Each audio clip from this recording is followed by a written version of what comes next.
Thank you all so much for coming tonight. My name is Lindsay Iverson. I'm the Deputy Director here at EPIC, and it is my privilege to welcome tonight's panel and to introduce Rob Meyer, who is on campus for the first time in his guise as the 2019-2020 EPIC Visiting Fellow in Journalism.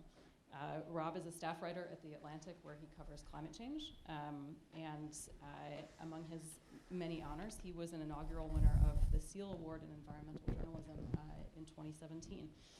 He has appeared on NPR, MSNBC, the BBC, and other major outlets to discuss his work, and we are thrilled that he's going to be both on campus tonight and with us several times over the course of the year.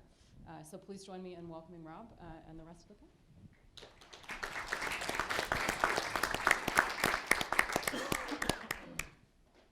Thank you so much. I'm happy to be here, and as I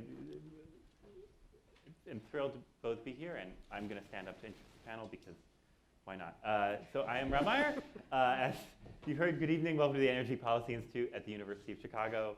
It's my pleasure to moderate tonight's event on oil, security, and geopolitics, kind of the new international political economy of oil, which is being jointly hosted by both EPIC and the Pearson Institute. The news moves pretty fast. In 2019, I, in fact, when we were doing the prep for this panel, it's not clear, I'm mostly a climate reporter, I had actually, I'll admit, forgotten this event had happened. It was this year, it was just 2 months ago or so, that Abqaiq, a major Saudi oil processing facility, was attacked. These were drone attacks. They were purportedly carried out at Iran's behest or by Iran. They caused significant damage to the facility.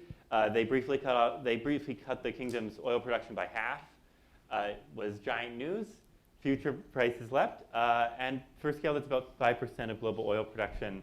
But despite this minimal disruption to supply, market disruption kind of overall was quickly minimal. After there was this initial spike, prices were back below $60 a barrel by the first week of October. Tonight we'll both talk about that. What happened there, whether something like it could happen again, and whether a shock could be contained again, but also just about the new geopolitical importance of the United States as a producer and about the changing kind of role of the Middle East in all of this. We have a fantastic panel that I'm pleased to welcome.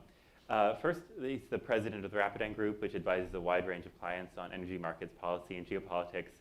He's 25 years of both experience in government and industry, and he was special assistant to the president on the National Economic Council and director for international energy on the National Security Council during the George W. Bush administration. Please welcome Robert McNally. Thank you. She is the deputy director of the foreign policy program at the Brookings Institution and a senior fellow at the Brookings Center for Middle East Policy and the Energy Security and Climate Initiative.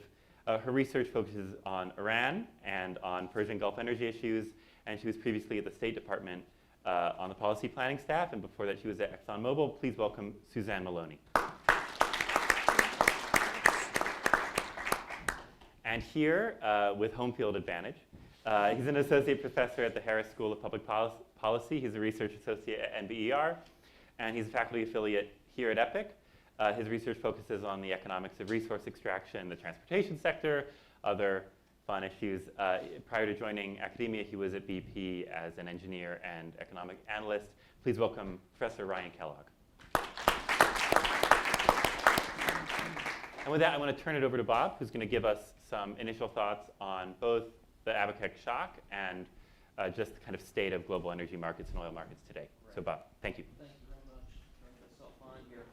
Thank you very much, Rob. And I want to thank you, Lindsay, my old friend Sam Ori, and the University of Chicago for having me out. This is my first time to your beautiful university. About second or third time to your beautiful city, and we're having a great time. And I'm delighted to be here with my old DC colleague and friend, Suzanne. So great to be with you, and I look forward to the panel discussion. I thought we'd take a second here, and I made some slides. I'm not going to march through all of them. And I want to start at the micro level and talk about September 14th and the attack on the Abqaiq facility, and then move and put that into a context of broader oil market stability, and what it means for economic growth and even environmental protection. Okay, that's what I'm going to try and do in 7 minutes. Now, as Rob mentioned, from 2 years, I worked as the President's top domestic and international energy advisor from 2001 to 2003, or as I call it, Enron to Iraq. And after 9/11 especially, we became very concerned about threats, terrorist threats to global oil infrastructure. Even though, back then, of course, we were importing a lot more oil, but those who know the oil market know, even if you don't import oil, even if you're independent, your consumers pay the same price at the pump as everybody else. Unless you have higher taxes, you may pay higher taxes, but there's basically one price of oil. So if there's a disruption and a war in the Middle East and oil prices go to $100 a barrel, guess what? Gasoline's going to $4.50 here, and politicians really don't like that. And so we were very worried about terrorist threats to facilities. And above all, a facility that I think is literally the most valuable piece of real estate on planet Earth. I mean, literally, were you to remove this facility from the planet, you would subtract more from global GDP, is a facility that many people, probably until September 11th, had never heard of, the Abcake Processing Facility. What is the Abcake Processing Facility? When oil comes out of the ground, crude oil, it's very hot, it's under a lot of pressure, and it's got sulfur in it. It's terribly poisonous and toxic. And before you can put that oil in a pipeline to send it to the tankers, to send it to the refineries, you have to what we call stabilize it. And so a stabilization plant has big spheroids, big balls, and you put the oil in the ball, and that naturally comes down to atmospheric pressure. Then it has these stills, these columns, and you boil the oil and you get rid of the sulfur that way. And you have to do that so you can then send it out to the world. Abcake is the world's largest processing facility. It has a capacity of about 7 million barrels a day. It was running about 5 million barrels a day when it was hit. If the oil market is a sort of like a circulation system in the human body, Abcake is its heart because it controls not just half of Saudi production, we're going to talk about it in a second, why Saudi Arabia in particular is so important, but it controls much of the spare capacity, much of the quickly producible oil that were there to be disruptions Saudi Arabia could bring on. And so a disruption to that single plant of about 1.5 miles square, had it succeeded in causing long-lasting damage, I believe would have sent oil prices into we'd be sitting here at well over $100 a barrel and probably going into a recession. Now, I have a little bit of an Abcake obsession. When I was in the White House, I was obsessed about it. I made sure everybody understood the importance of that facility. Al-Qaeda attacked it in February 2006 with vehicles, fortunately was unsuccessful. But folks who've known me for a long time, and my colleague Leslie Hayward is here, and they know Bob kind of, when we start talking about wars in the Persian Gulf, there goes Bob talking about something called Abcake again. Yep. In May, when President Trump decided to put maximum economic pressure on Iran by zeroing out their exports, we knew that Iran was going to be stepping up the attacks in the oil system. And we did a big report. And this is shameless propaganda from my company here. Back in May, we wrote a bullet saying, watch Abcake, really important, most important facility on the earth. If Iran really wants to send a message, they'll hit Abcake. And we did a big study in June and July, and we had an Abcake wildcard scenario. So that's my shameless plug for that. And then on September 14th, they hit it. Why is Abcake important? When Iran was subjected to maximum economic pressure, they wanted to raise the stakes. The first thing they did is they said, okay, so you're telling me we can't export oil. We don't like that. So here's what we're going to do. The first thing we're going to do is show you that we can block the exits from the Persian Gulf. There's the Persian Gulf. There's the Strait of Hormuz. About 18 million barrels a day. 30% of traded oil goes through that strait, the most important chokehold in the world. But there's two ways you can get oil outside the Persian Gulf. One is what we call the East-West pipeline, and the other is this little pipeline here in UAE called the Habshan-Fujairah or the Fujairah pipeline. The first thing Iran did is to show us that they could block the exits. The first attacks were off Fujairah, and then they hit the East-West pipeline. Then they started sinking ships and attacking ships right in the strait, including a Japanese ship while the Japanese prime minister was in Iran. That takes guts. And then finally, they attacked the beating heart of the global system, Abqaiq facility. Now, as Rob mentioned, when they attacked it on Saturday, and we didn't know how bad the damage was, when the trading markets for oil opened on Sunday, we had the largest spike ever for crude oil prices. And we were getting ready for much worse. Only after a couple of days, when we got good satellite imagery, did we, I'm just trying to see if we have that. Oh, I took that satellite imagery out. Only when we had the satellite imagery did we realize that Iran, in my view, and Suzanne, I look forward to your thoughts on this, but in our interpretation, Iran, which we are very sure perpetrated these attacks, chose to inflict light damage. It just punctured holes in 7 of the 11 spheroids. It did not destroy them. The explosive was not big enough. And of the 18 stabilization columns, it destroyed about 3 or 4. So Saudi Arabia was able to quickly restore production. So how do we think about something like that? Why would you? I was explaining it earlier, and perhaps this is a bit indelicate, but this is what this is like. Imagine you come downstairs into your apartment in the morning, and you look on your breakfast table. The first thing you notice is your toaster and your TV is gone. And then you look on the table, and there's a picture of your kids walking to school with a handwritten note from some guy who tells you, guess what? I was in your apartment last night. I came in last night, I took the toaster, and I took the TV. And by the way, you have beautiful children.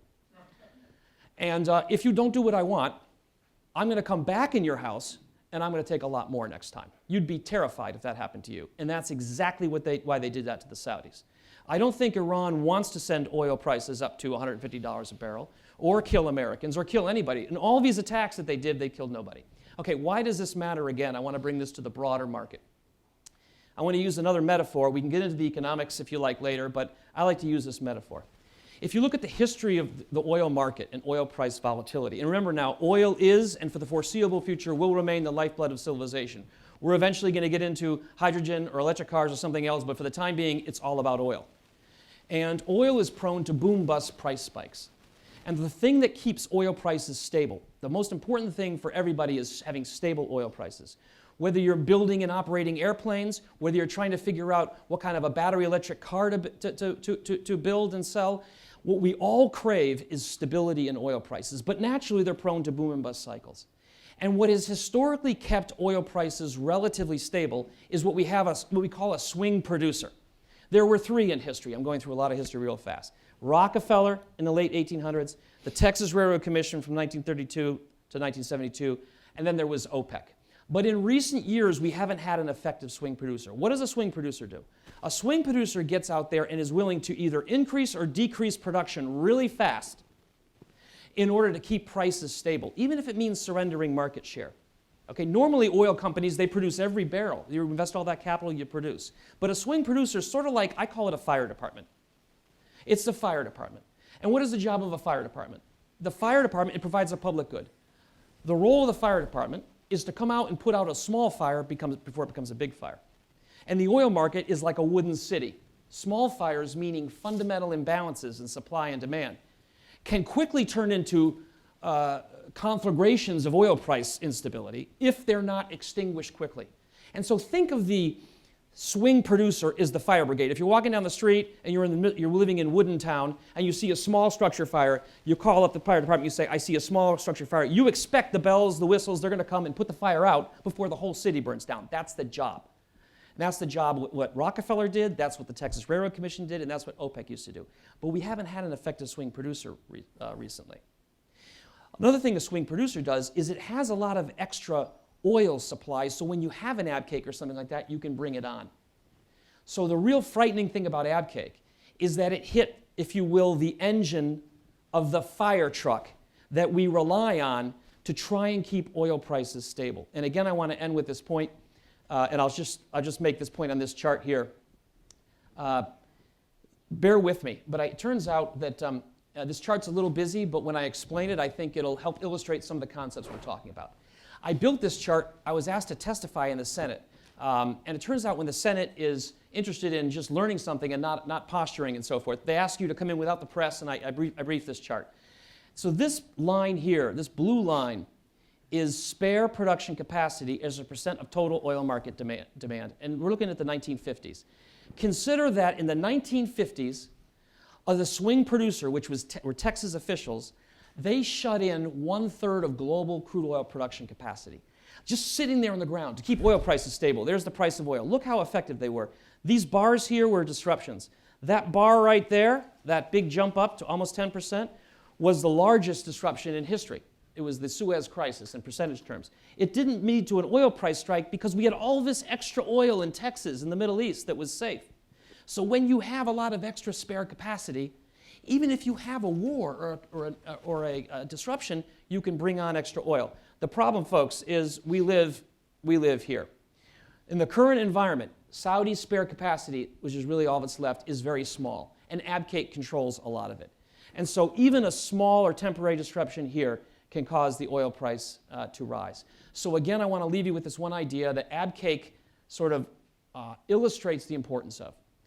The most important question, I think, for global economic stability, for the success of our efforts to design sound environmental policies, sound economic policies, for consumers to know what kind of cars to buy, et cetera, and so forth, for really economic stability itself, is whether we will have an effective swing producer.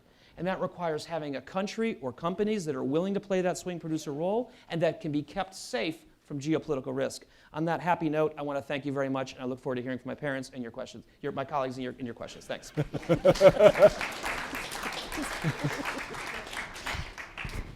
Nice revelation at the end of the talk. All right. I was on NPR yesterday, and at the end, and they bring you in this morning edition, they bring you in at 5 a.m., and it went well, and at the end, they were like, they were complimentary, the host, whatever, it doesn't matter, and I was like, yeah, hadn't told my parents yet, and they were like, were you nervous? I was like, oh no, I wasn't nervous at all. I just didn't tell my parents before I was on the radio. So anyway, it's nice that you invited your parents here. Yeah, they're here. Suzanne, I want to talk about... I'm aging rapidly as we speak. Suzanne, I want to talk about the American response to the Abqaiq. So in that, as far as we know, there didn't really appear to be one, at least in a military sense. First of all, is that understanding correct? And second, does that match with how, kind of the long history of American involvement with Saudi Arabia and in the Middle East around the oil market specifically? It's a great question, and thank you to EPIC, to having us here today, to Lindsay for doing all the organization to get us here, and to get you here at, I think, a really timely moment, not simply because we are now just with a little bit of enough distance from the events of September that I think we can begin to draw some conclusions, both about the behavior and the policies of the various states in the region, but also, of course, about American policy. I'd also note, just because this is my theme this week, that we are, of course, this week at the mark of the 40th anniversary of the seizure of the American embassy in Tehran. Happened 40 years ago on Monday.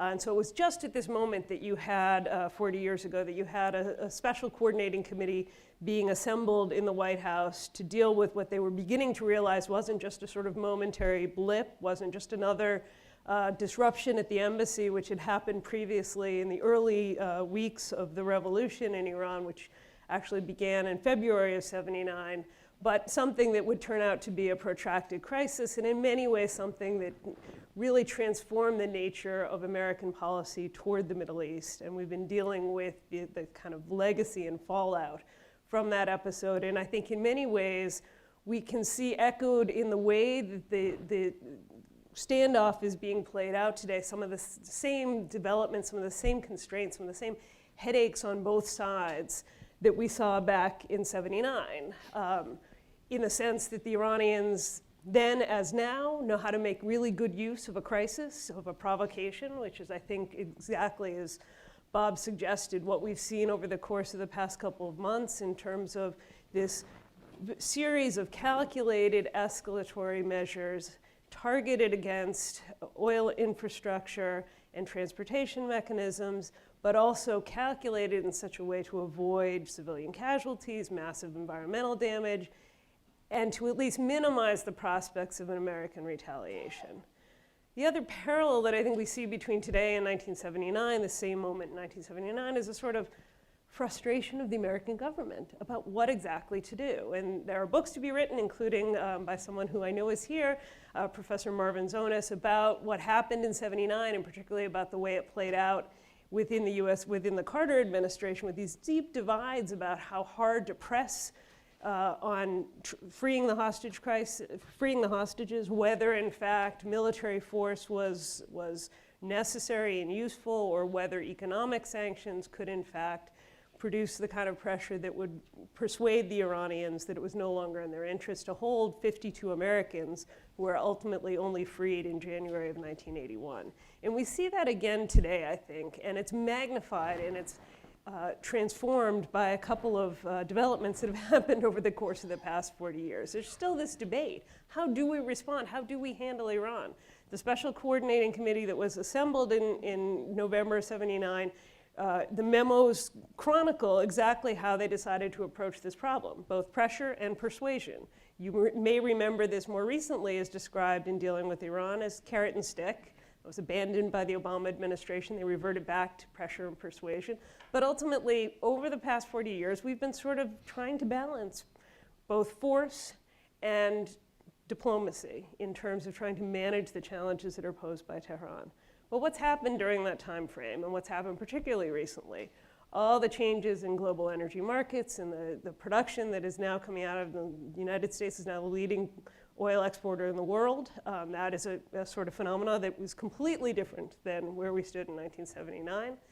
But also, of course, in '79, we had no real significant military presence in the Middle East.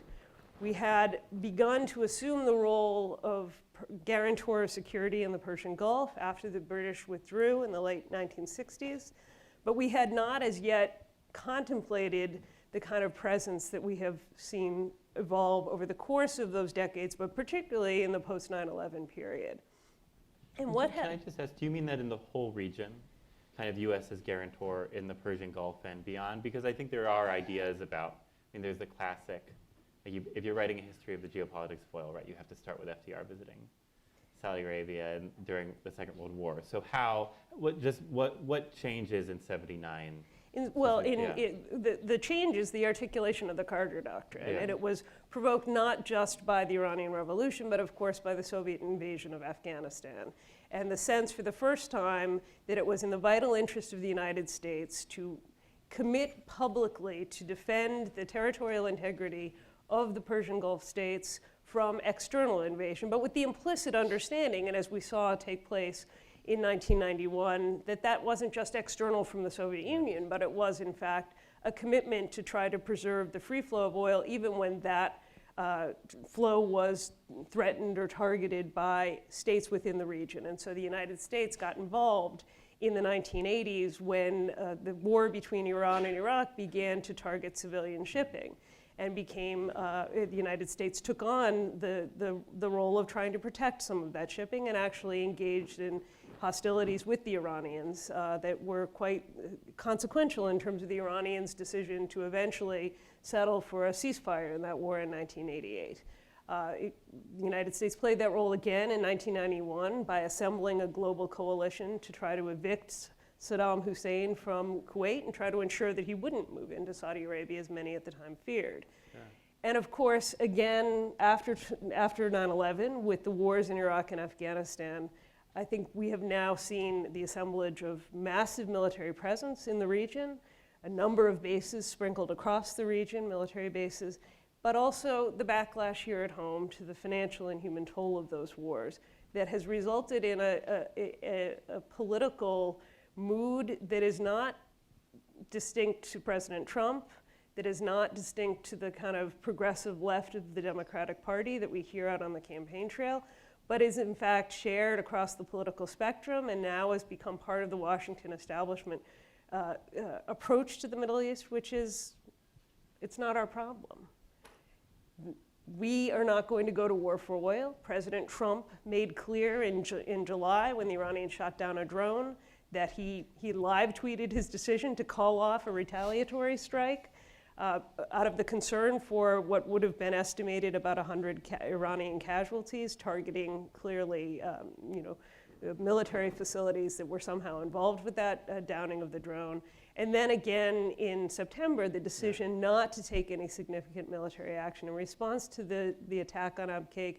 There were reportedly cyber attacks that may have been launched against Iran in the aftermath, but they were marginal, they were inconsequential, they don't appear to have had any lasting impact. But I think the lasting impact we're seeing is this clear signaling to the region that we've come to a different moment in Washington, and that is not just a kind of establishment position, but it's something that has, in fact, a kind of bottom-up sort of dynamic in the sense that it reflects the political base of both the Democratic Party and at least the Republican Party, as exemplified by President Trump, who are saying no more wars in the Middle East. Ryan, I want to bring you in. Are you as pessimistic about Bob about the role of Abacake in kind of both global oil markets and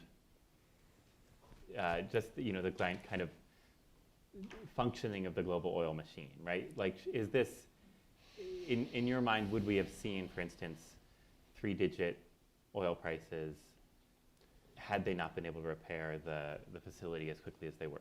Yeah, I mean, absolutely. Like, put ourselves in a world where you take 5 to 6 million barrels a day off the market. Like, this is it's an expensive piece of real estate. I wasn't quite sure whether University of Chicago or Abcake is number 1, but I'm happy to be number 2. Well, they're different. This is Rockefeller money, right? Different pots of money. There's a lot to be made about sort of shale, which to some extent is true, sort of the rise of shale in the U.S. Shale investment and growth in shale production is able to respond much more quickly to price shocks than conventional U.S. production has been in the past. Or especially something like, the pre-shale, where was the frontier in U.S. oil and gas production? It was, way off Arctic offshore, deep water Gulf of Mexico. Lots of promise there, lots of reserves if you're interested in increasing U.S. oil production. The problem is if you want to start up a new deep water offshore Gulf project, start now and you'll see oil like 5 years from now, like at best. Shale can respond much more quickly than that, which is good, but there's limits to that. And what makes shale, and I agree with Bob here, not a swing producer, is that it's not a light switch. In the US or in North America, Europe, lots of places, we don't just sort of sit around on spare capacity in the same way that, say, Saudi Aramco does. And without that, like in order to get more oil online, you got to drill more wells, you got to complete more wells, you got to frack more wells. We're talking, within a year or two, you can bring on a couple million barrels, but that's a year or two where you've lost 5 million barrels off the market, and there's not much you can do about it. So in your mind, has American policy kind of adjusted to a changed state? And this is really for anyone. Let's pose it to Bob first. Let's say, has American policy, kind of anticipated this change in how global oil markets might work and withdrawn from the Carter Doctrine before that is actually a physical kind of financial capability that we may actually have? Yeah, I would say, and to draw out what Suzanne was saying, no. I think we've lost sight of our vulnerability on oil because we're blinded by this achieving, becoming a net exporter. Like, we're not as dependent as we were anymore. If you step back and think, and realize up until about 8 o'clock in the morning, Pearl Harbor time on December 7th, 1941, up until that precise moment, this country was very isolationist, and there was no broad support for projecting American power, economic, political, military around the world. By noon, that became the new normal. And it was so for about 70 years. But you have to ask yourself, what motivates this country to project power around the world, the Middle East, Asia, and Europe? It used to be the Soviet Union, which is now a matter of history. And then there was terrorism, but we killed Osama bin Laden and haven't enjoyed the Afghan war, et cetera.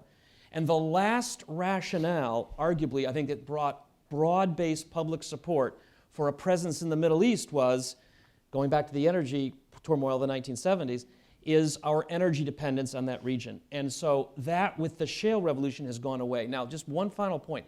That Sunday evening after the Abcake attack, as the futures market in oil began to trade, somebody briefed President Trump about how important Abcake was and how it would make oil prices go up in the United States if it was damaged. And so he I think he tweeted or he made a public announcement just minutes before the Asian markets opened saying, we've got this, we've got the strategic reserve in the United States, I'm ready to use it. So he had a quick education that weekend by the energy experts there. But in general, I think we are sort of complacent now about our ongoing vulnerability to oil supply disruptions in the Middle East because of our shale supply revolution. Suzanne, do you think we have retained like the memory of some of this vulnerability to oil, in that even as there was this American withdrawal in Syria and this betrayal of the Kurds, right? The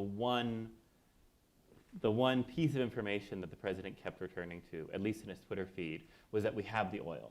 Like, don't worry, we have the oil, which, aside from being logistically baffling and imperialist to say the least,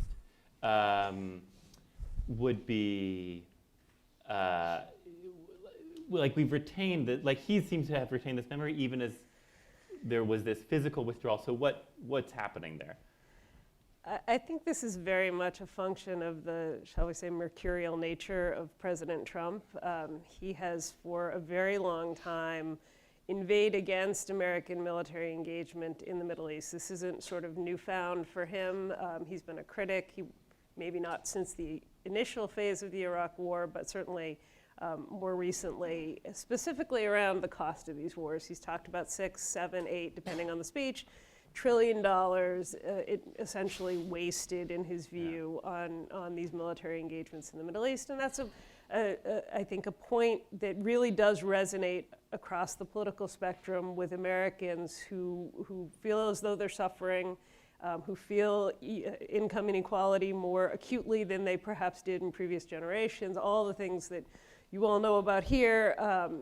And so that's something that he's been quite consistent about, and I expect him to continue to be consistent. And yet he's also talked about why we should have taken the oil in Iraq and how we're going to take the oil in Syria, which is so deeply offensive and so incredibly problematic to everything that we might be trying to do in the Middle East in terms of trying to advance peace and security there, to the extent that we are perceived as a result of all kinds of historic engagement, including, of course, the American role in the coup in 1953 in Iran, with essentially trying to steal the resources of the region, and particularly trying to steal the most valuable resource of oil in the region. It discredits everything else that we have tried to do. And the reality is that, at least in my experience, American companies don't want the US government going about trying to secure oil resources for them. They're pretty good at doing it on their own. They know how to do business in this part of the world. They've been doing business in this part of the world for more than 100 years. And they are interested in doing business on the basis of mutual benefit rather than on the basis of some kind of imperialist throwback dream of President Trump. So, I don't know if this is a hangover that afflicts the entire government. I think it's much more about Trump's own somewhat unique view of the world. I want to Politely. let's just quickly. Do you see? U.S. policy has changed in the Middle East, as we were just discussing about. Is that in reaction to a material change in U.S. interests? Or is this a reaction more to this exhaustion with Afghanistan and Iraq, with our kind of long-term involvement there?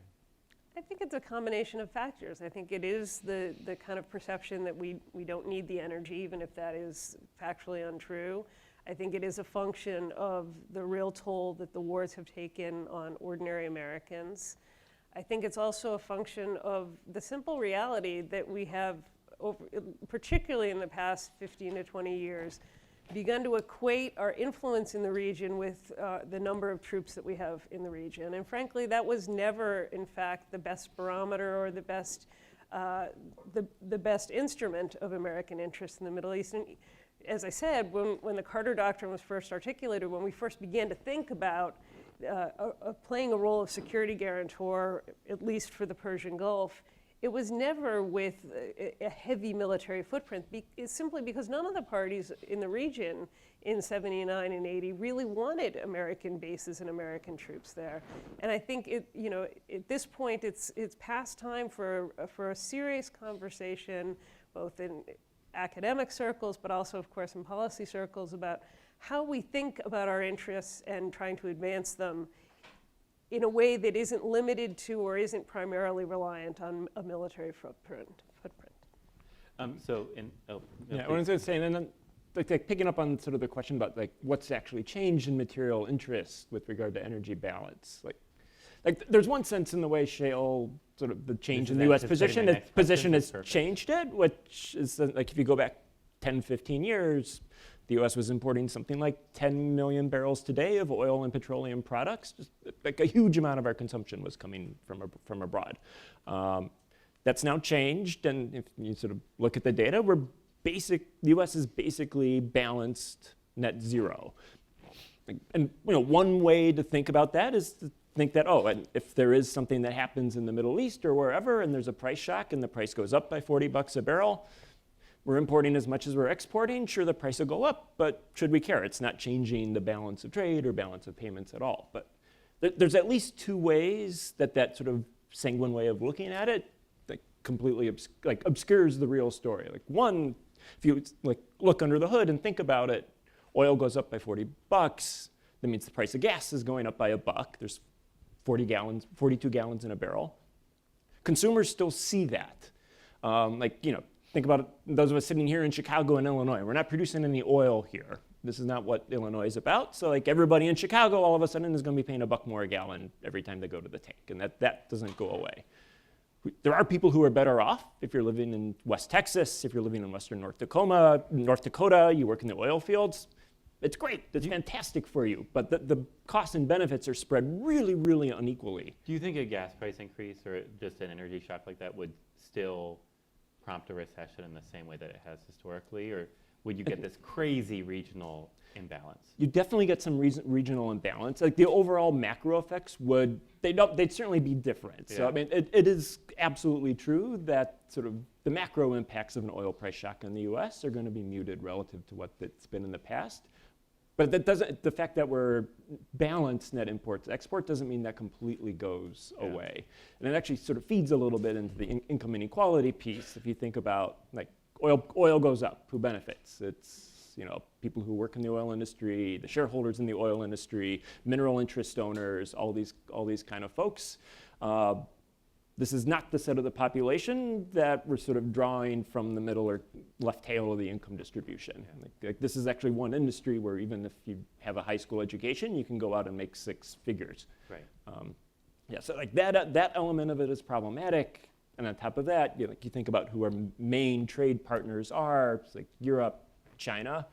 These are still major oil importing areas. It's like China gets absolutely hammered by a price shock. That's going to spill over to us. Has the shale boom changed American interests, or just has it should we be thinking about American power differently because of the shale boom now? Because what I'm hearing is that we have a larger oil industry. It kind of provides this maybe macroeconomic slight cushion to some regions in the event of an oil shock, but the United States does not have significantly, its menu of choices at any one moment has not significantly changed because of shale. Is that right? I would say the shale gas, so natural gas boom, which preceded the oil boom, are both unambiguously good things for U.S. security, even global security, and economic growth. I'll get to, are they a game changer? Because of LNG stuff? Or? Because of LNG. So what we do is we provide now the world and our allies a safe and reliable source of exports. We now export to these places outside the Persian Gulf. And having served in government, sometimes the symbolic reassurance of that, when you're talking to the Poles and they're terrified of the Russians, even before they take in one LNG tanker, just knowing that America is there, there's this reassuring thing. So from the macroeconomics perspective, being more balanced, from a security perspective, I think we have to say, and then the gas has enabled us to get out of coal. I'd argue there have been emissions benefits as well.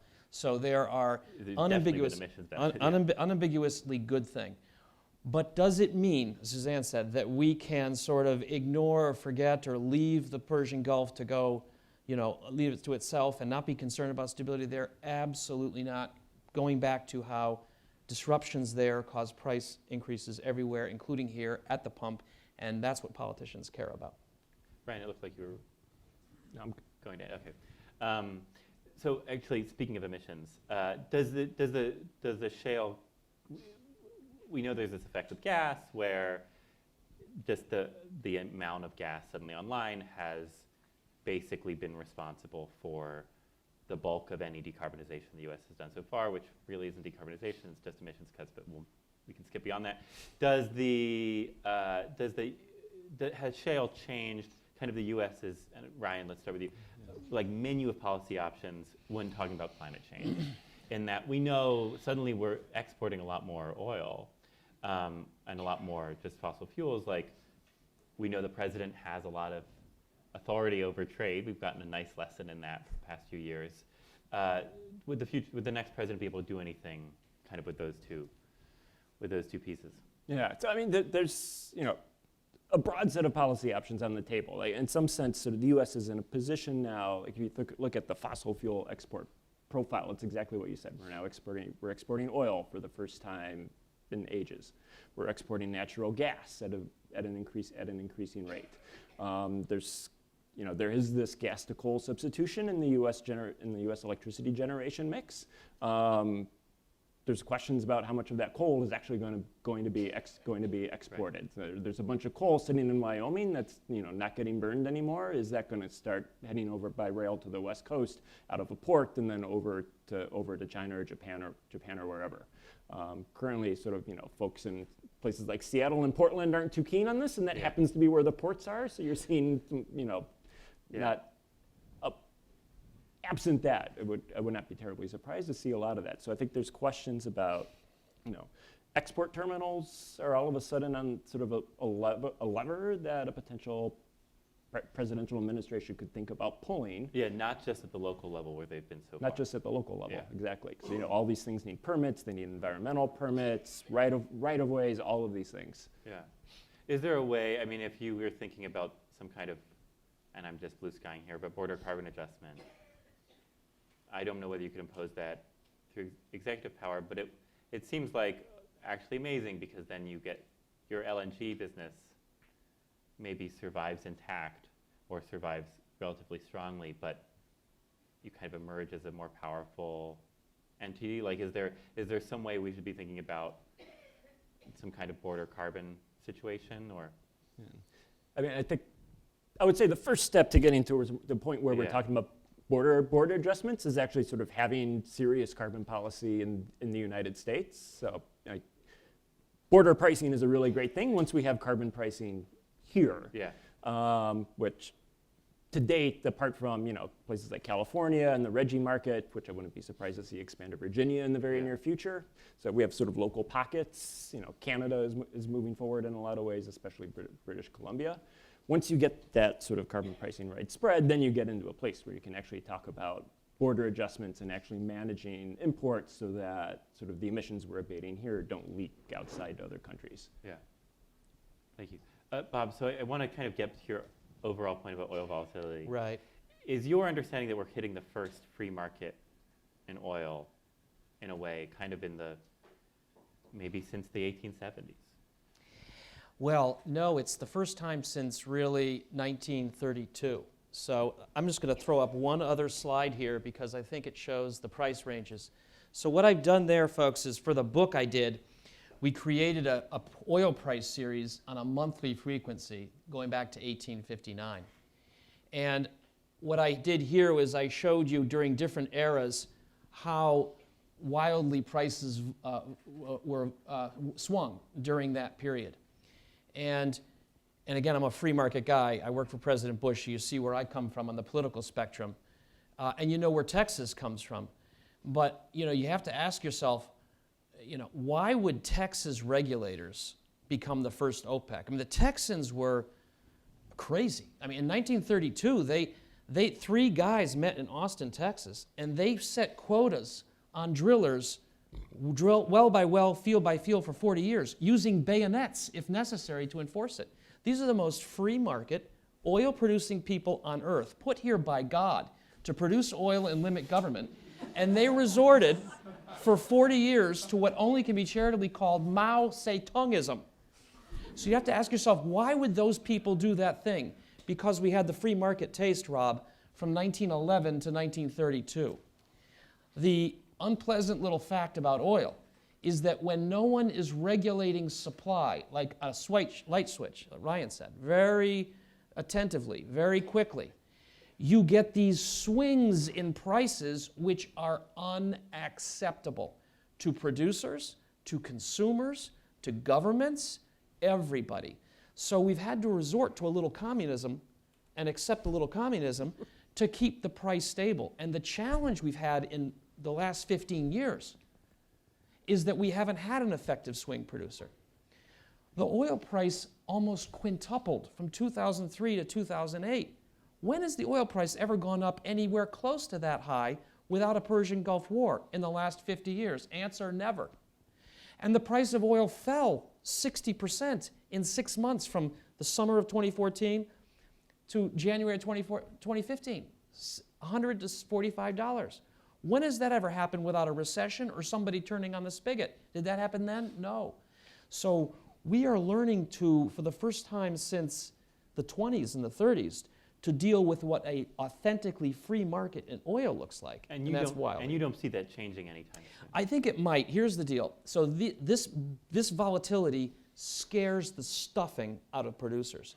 And so what happened is Saudi Arabia and Russia got together after oil fell to $26 a barrel in February of 2016 and said enough. And so they have begun to cooperate to resume that swing producer role. Now, I think they will be pretty successful at preventing prices from collapsing. But where I think they will fail in the next 10 years is where Saudi Arabia failed in 2008 and the Texas Railroad Commission failed in 1972, and that is to keep a ceiling on prices. It's much harder in a way to keep a ceiling on prices because you have to have enough investment in wells pumping, and once you run out of new wells, you're done. And so I think they will succeed in the near term here pretty well. But what I would be concerned about is keeping oil prices from going up very strongly again in the future. In just a second, we'll go to audience questions. So, we'll have some mics roving around. Start thinking of your question. As always, a question ends in a question mark. I want to, if we've seen, right, that oil volatility and high prices especially can be extremely politically can induce political volatility. Mm-hmm. And let's be euphemistic. If we're entering into this era where there's no effective ceiling on prices, what do you see as political fallout from that? Because that seems like an extremely, that seems like a fact with extreme salience for geopolitics and extreme salience for domestic politics in a whole bunch of places. So are you worried about kind of increased political volatility from this free market in oil for the first time in almost Absolutely. The big risk is that we get scared and we resort to things that make the problem worse, that we tried in the 1970s. Confiscatory windfall taxes, price controls would be the worst thing. Subsidies for uneconomic energies and so forth. There are smarter things we could be doing, improving data, building storage, maybe looking at sensible tax policy that shields the consumer from crude price volatility by shifting the tax burden to consumption from savings, investment, and work. So there are smart things to do, and there are dumb things to do.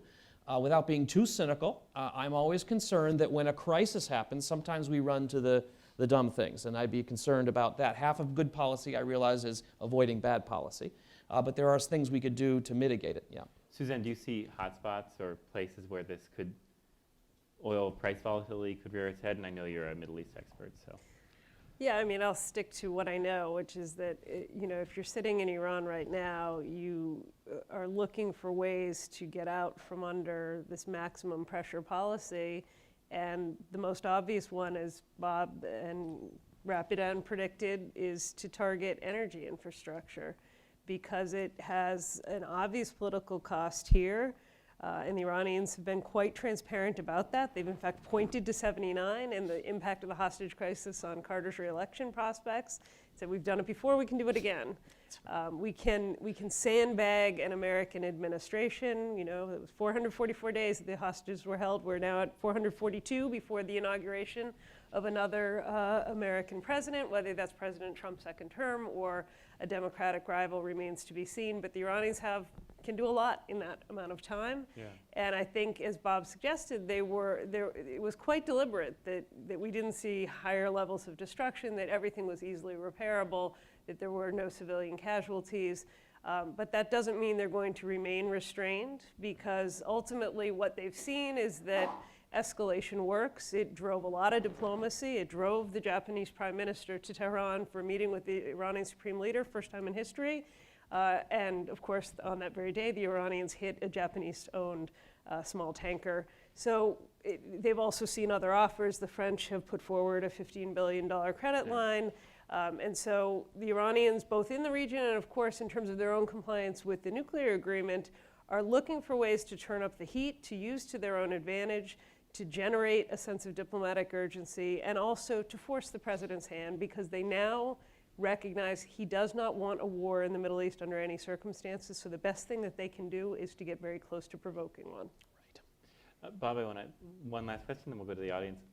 To me, I mean, if an era where there's a floor on oil prices, and there's no effective ceiling, and volatility has returned, there are many economic reasons and physical reasons and engineering reasons why we'll be burning oil for a long time. And yet, to me, this scenario sounds a lot like a pretty effective climate policy. Because if there's one thing you want to do to get American consumers to move to electric vehicles, for instance, it's move the price of gas around a lot. And there's only there's only 2 years where the SUVs haven't continued to increase as a share of American private vehicles, and it's basically the 2007, 2008. Right. So to me, I hear this and I go, well, why, are we going to see kind of more climate policy come out of an era of very high oil prices, or an era where oil prices can spike extremely high? I think you make a very good point. I think folks forget that the first vehicles were electric. Electric vehicles are not new. They're actually the first vehicles in the late 1800s were electric. And as we were starting the modern car market in the early 1900s, about a third of the cars were electric, and a lot of folks thought that was the future. A third were ethanol, alcohol, and a third were gasoline. And the reason that the car industry went with oil, there are several reasons. Oil's very superior in some ways: portability, storability, safety, etc.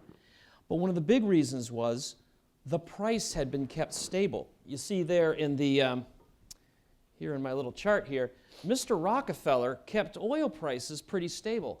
In that period, oil was used as illumination. It was not used in transportation, it was lighting. But then in the 1900s, it began to be used for transportation.